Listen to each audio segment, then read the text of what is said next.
What's up, guys? Welcome to At Home Fitness with Coach A. I am Coach A, and this is the YouTube channel that aims to bring you guys at home and gym quality coaching and workouts for your at home, obviously, or garage gym needs. Now, today is day number 309. It is Monday, January 18th, and we're nearing the end of our most recent improvement and strength cycle, which means the first work for the week is going to be building up to the L sit.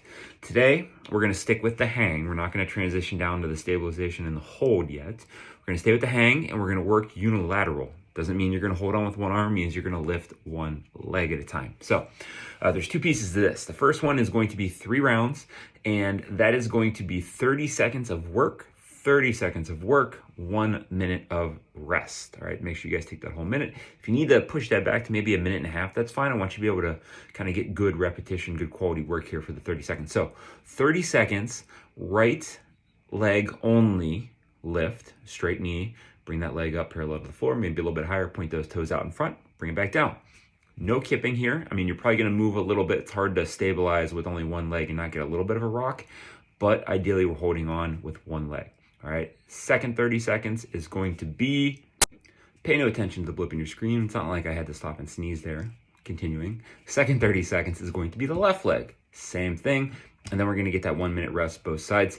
If you guys want to come down off the bar and jump back up, reset the hands for the 30 seconds. If you want to stay up there, that's fine. I would probably suggest dropping down, hopping back up and resetting so you're able to get a good grip and go from there. Now, we're going to do that for 3 rounds.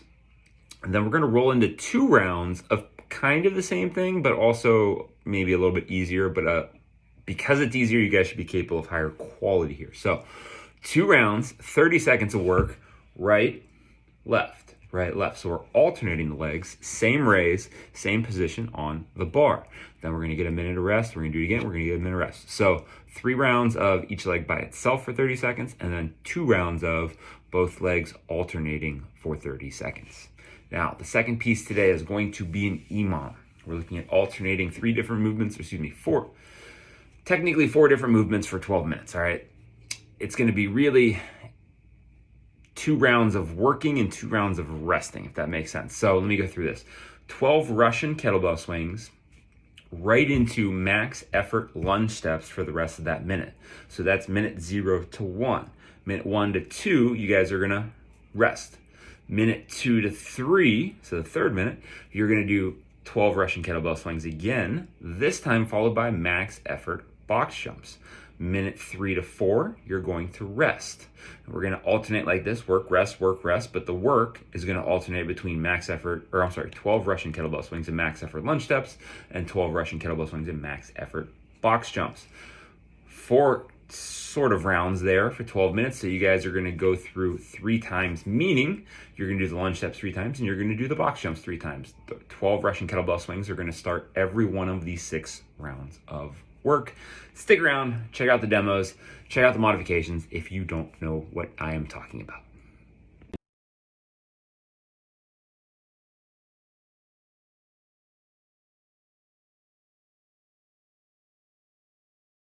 All right, guys, getting into today's strength work or improvement progression, we're going to be going with single leg raises, trying to hold these in a strict position as much as possible.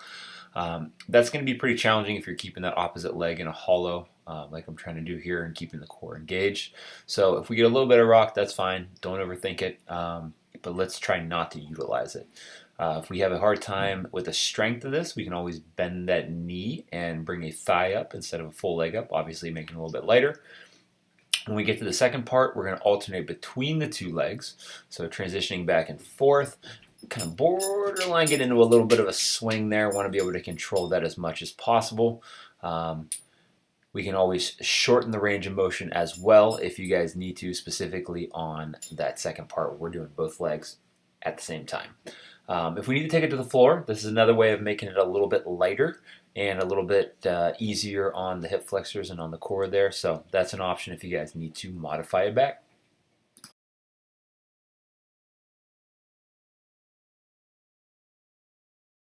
All right, guys, so now that we're finally to the workout today, we're going to be rolling with the 12-minute alternating EMOM. That first minute here starts with our 12 Russian kettlebell swings. As soon as you guys finish those 12, we're going into max effort lunge steps. Now, you only have that minute, so we want to get through those 12 swings efficiently so that you're able to crank out as many lunge steps as possible. Once you guys get to the 60-second mark, you're then going to rest for a minute, and then after the 60 seconds of rest, we're going to pick that kettlebell back up, do our 12 Russian swings, and then finish this minute with a max effort on box jumps. Not looking for a super high box here, probably something normal, if not honestly something a little bit low, guys. There's going to be a minute rest. We're going to roll through this a total of three times. So 6 total rounds of work and 6 total rounds of rest. Now, if we're looking at modification options for the kettlebell swing, as usually I explain, the best option I'm going to say is going to be that banded pull through, where you're going to anchor that band back behind you, create an extension of the hips, push down to the floor, squeeze the glutes. We can also do RDLs here. Let's not turn this into a hang power clean necessarily. I think the timing of it is going to be a little too slow, take a little too long, and thus cost us a little bit too much of that minute. So an RDL is probably a little better. And honestly, even though since it's a shorter movement, you probably don't need to rush the rep. You can just work your way through your RDLs and still have enough time left to really be able to push the box jumps or the lunges. If lunges are an issue, as usual, I'm going to say step ups here, in which case I want you guys to have a box height that's probably somewhere around knee just under the hip crease once you put the foot up there.